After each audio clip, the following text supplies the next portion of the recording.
G'day, this is Jim from Living Life Now. Today I'm talking about the port of Valencia.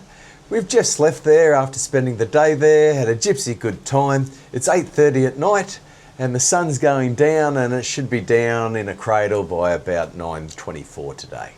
Valencia is a mix of the young and the old, and it comes together quite sweetly. We spent our day there with a bit of mix of things. We took a tuk-tuk and then spent some time in the old town and wandered up to the cathedral and saw the Holy Chalice and did a few other things which I'll go through in this video. On the morning of our arrival, the ship approached the Mediterranean coastline of Valencia with its deep blues and the simmering silvers. It was quite a sight to be seen. In preparation for our arrival, the crew raised the Spanish flag as we approached the City of Oranges. It's important to note at this port that cruise ships dock at an industrial port, and all passengers are required to take a transfer to either the external gates of the port where the terminal is, or direct into the city. Now on our cruise, complimentary buses were available to take you to the outskirts of the port and the cruise terminal, or alternatively you can purchase transfer tickets by bus to take you all the way in to the city centre. From memory, these are about €15 per ticket to transfer you to the city centre. But as we were meeting our tuk-tuk driver at the cruise terminal, we took the free shuttle to the cruise terminal. At the cruise terminal, there's many taxis available if you wish to transfer yourself to Valencia's attractions. Right on time, we met our tuk-tuk driver and guide for the 2 hours, Lucy. Lucy was very friendly and personable and really gave us a good snapshot of the city. When we travel, we like using tuk-tuks. We find it a very personal and close way to view the city.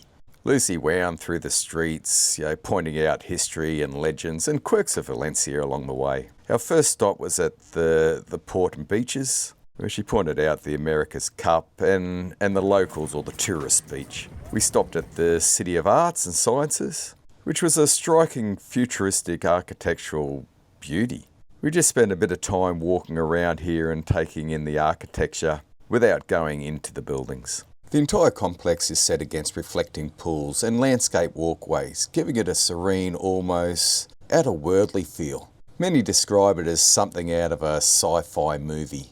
It opened in stages from the late 1990s to the mid-2000s. In my mind, it's right up there with some of the most stunning modern architecture in the world, with its truly visionary design.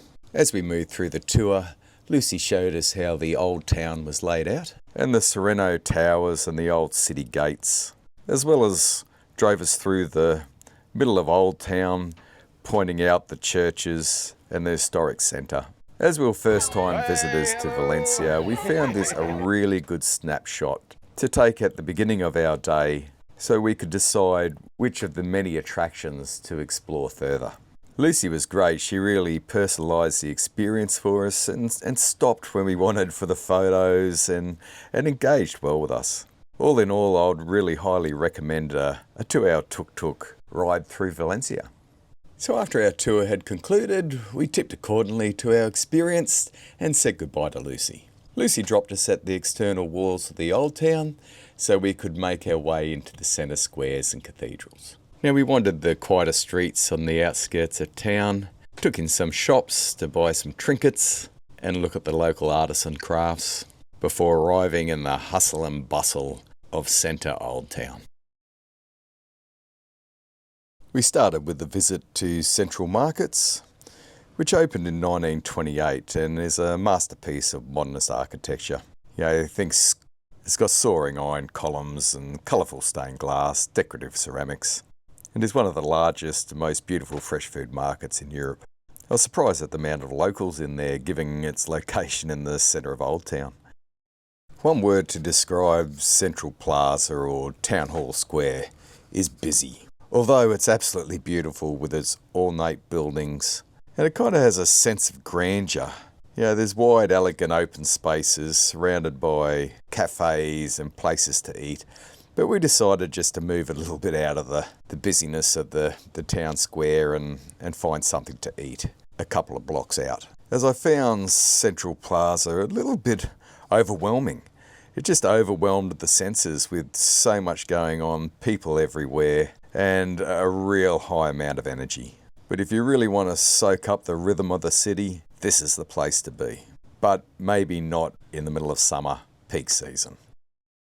So for something a little bit quieter, we decided to visit the Cathedral of de Santa Maria de Valencia.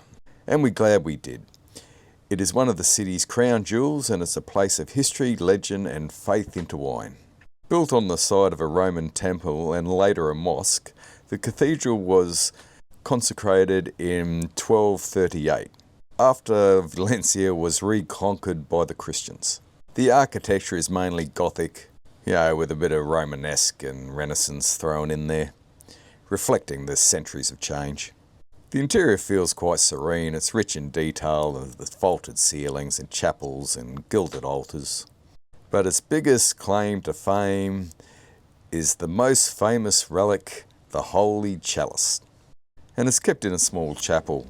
And many believe this chalice was actually the Holy Grail used by Jesus at the Last Supper.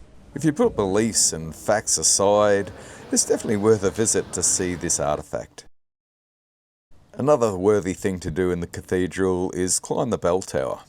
It's 207 steps of a spiral staircase, and when you get up the top you're rewarded with sweeping views of the city. You really get a view over the terracotta rooftops and the other church spires, but I'd definitely recommend putting an hour aside to visit the cathedral. But mind you, after those stairs my legs did hurt for a day after, so don't say I didn't warn you. Anyway, I think I've given you a pretty good overview of what you can expect in Valencia. The city has so much to offer, and what I've shown you here is just what we did. But I'm sure we missed a lot, and there's a lot of things that other people see that we didn't. Because Valencia has so much to offer, it is a tourist town. And depending on what time of year you go, you will need to be prepared to share it with other tourists. Old Town is easily walkable, but it's definitely also worth taking a trip to the Arts and Science Precinct. One port day really doesn't do this place justice, and like many cruise destinations, you could spend a lot more time here given the opportunity. I'd recommend visiting in shoulder season when it's not as hot or as busy, but in the end I'm just grateful to have visited this port in my life. Thank you. There's another video I did on my research about 11 months ago on the Port of Valencia. I was pretty right on that, so if you want to go back and visit that, I would highly recommend it. Anyway, I hope you enjoyed that. I've got to go get some sleep now, and we've got the Port of Barcelona tomorrow and a busy day planned there. And yeah, we'll catch you later. If you like this, give it a thumbs up and possibly subscribe, but that's up to you. All right, hooroo.